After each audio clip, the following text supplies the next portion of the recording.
Bienvenidos y bienvenidas, queridas y queridos estudiantes. Permítanme compartir con ustedes el tema América Latina y el mundo en el siglo XIX.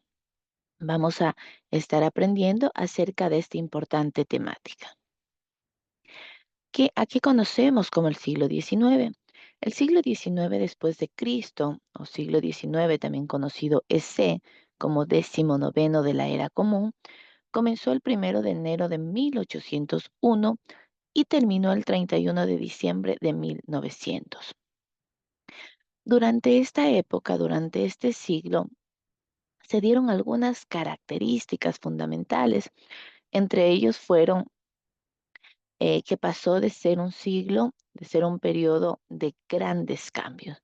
Por ejemplo, en la ciencia y la economía se retroalimentaron muchísimo con el término científico, acuñado por William Whewell, quien sería parte fundamental del lenguaje de la época.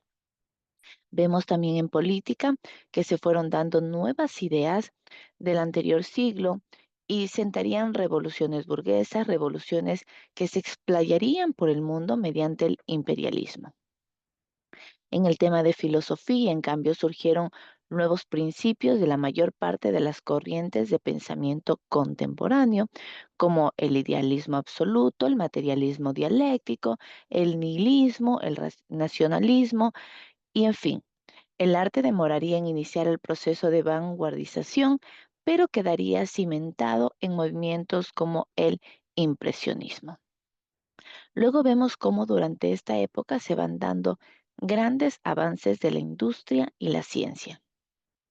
Por ejemplo, en el siglo XIX, Europa pasa de ser un mundo rural a ser un mundo industrial urbano.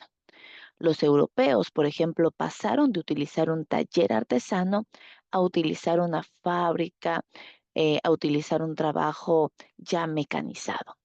Otro de los avances fue específicamente en el desarrollo de las matemáticas y las ciencias físico-natural, las mismas que permitieron, tras un trabajo de laboratorio, que éstas se aplicaran ya a principios prácticos, observándose una colaboración cada vez más estrecha entre la ciencia y la industria.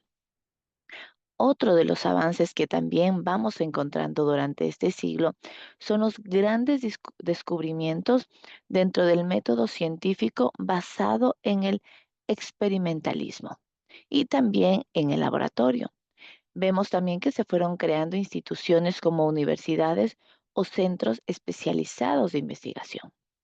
Otro de los avances fue la aplicación de la máquina de vapor, ya inventada en el siglo anterior, a medios de locomoción, que permitió la invención de un barco a vapor, por ejemplo, en 1807, la locomotora en 1814, que de una u otra manera hicieron más rápido y más barato el transporte de personas para el tema de comercio internacional y de movimientos migratorios. Otro de los avances que se da dentro de la industria y la ciencia es que desde los primeros años del siglo XIX hubo inventores que trataron de aplicar la máquina de vapor al motor de un vehículo, un sistema que fueron perfeccionando a lo largo del siglo hasta conseguir a finales del siglo la salida a la venta del primer automóvil. Asimismo, vemos que ya durante el siglo XVIII algunos científicos habían hecho experimentos con electricidad, pero su uso como fuente de energía a gran escala solo fue posible después del siglo XIX gracias a diversos inventos tecnológicos como la dínamo, los transformadores, la hulla blanca. Así vemos también que fueron algunos avances en el tema químico. Por ejemplo, de la destilación de la hulla se obtenía gas para el alumbrado. Los ácidos clorhídrico y sulfúrico y la sosa se utilizaban en el blanqueado de tejidos. Asimismo, vemos que del refinado del petróleo se obtenían diversos productos, además de gasolina. Y la industria farmacéutica, que hasta entonces se había limitado a extraer productos de la planta con métodos tradicionales, comenzó a sintetizar productos mediante métodos químicos. Entonces vamos viendo cómo esto va avanzando, cómo va desarrollando.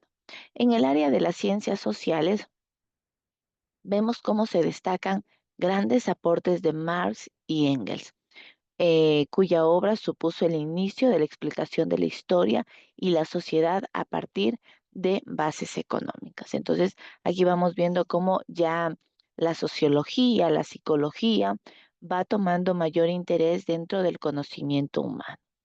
Y no es la excepción específicamente en biología. En la biología también vemos cómo se fueron centrando algunas actividades científicas, como el estudio de microbios, el desarrollo de métodos de esterilización y la aplicación del principio de vacunación para combatir ciertas enfermedades. Entonces, asimismo vemos cómo se van mencionando, cómo se va tratando de estudiar algunas leyes que también se aplicaba dentro de los mecanismos de la herencia y así. Entonces, jóvenes, todo esto se desarrolló durante este siglo de gran relevancia para la sociedad. Lindo día.